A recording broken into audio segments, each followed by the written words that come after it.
सुगंधा और उसकी सास कांता के बीच एक अजीब सी जंग रहती थी।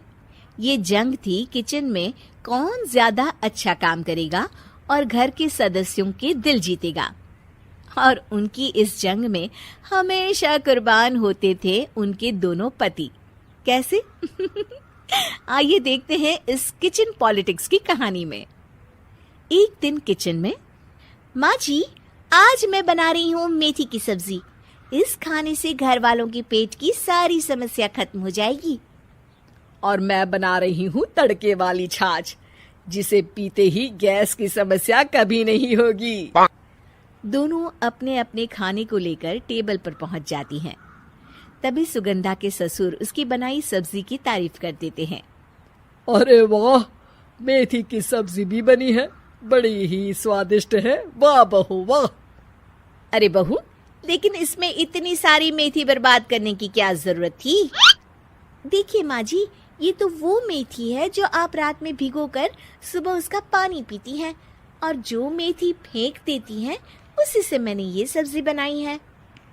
अरे वाह बहू, तुमने तो बड़ा ही समझदारी का काम किया।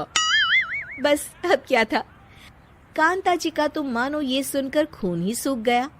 वो फैसला कर लेती है कि किसी भी तरह वो अपने खाने की तारीफ लेकर ही रहेगी और सुगंधा को किचन में उसकी कमियां गिनाएगी।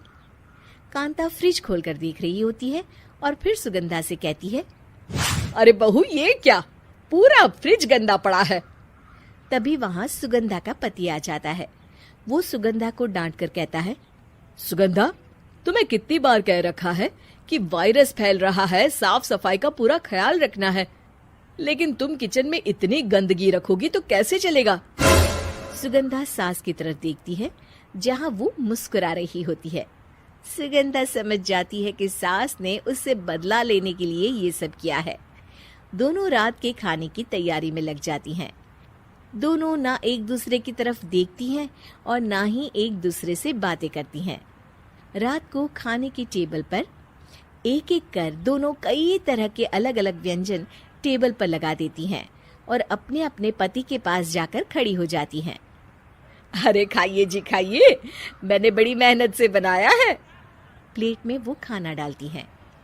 सुगंधा भी दोनों की प्लेट में खाना डालते हुए कहती है, बड़ी ही मेहनत लगी है इस खाने को बनाने में। हाँ, दोनों को ना चाहते हुए भी सारा खाना खाना पड़ता है।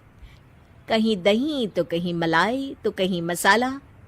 और इन सब के बाद दोनों बड़ी ही मुश्किल से अपने कमरे में सोने जाते हैं।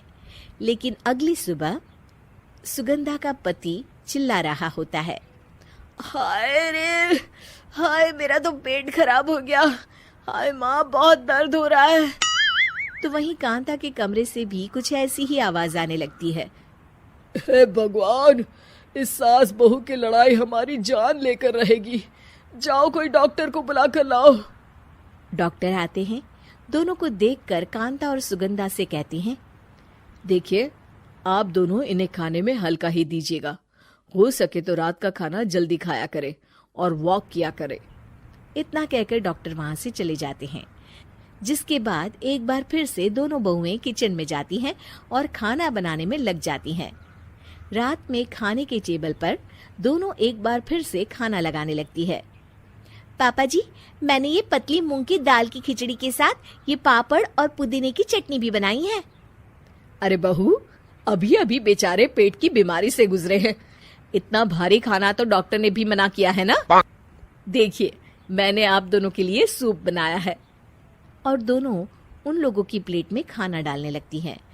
तभी दोनों एक साथ बोल पड़ते हैं, बस करो, हमें माफ करो, हमें नहीं खाना इस घर में ना खिचड़ी और ना ही सूप। हम इंसान हैं, एक वक्त में एक ही खाना खा सकते हैं। बस करो, हमें माफ करो, हमें नहीं खाना इस घर में ना खिचड़ी और ना ही सूप। हम इंसान हैं, एक वक्त में एक ही खाना खा सकते हैं। इतना कहकर वो दोनों वहां से चले जाते हैं। कहानी का अंत।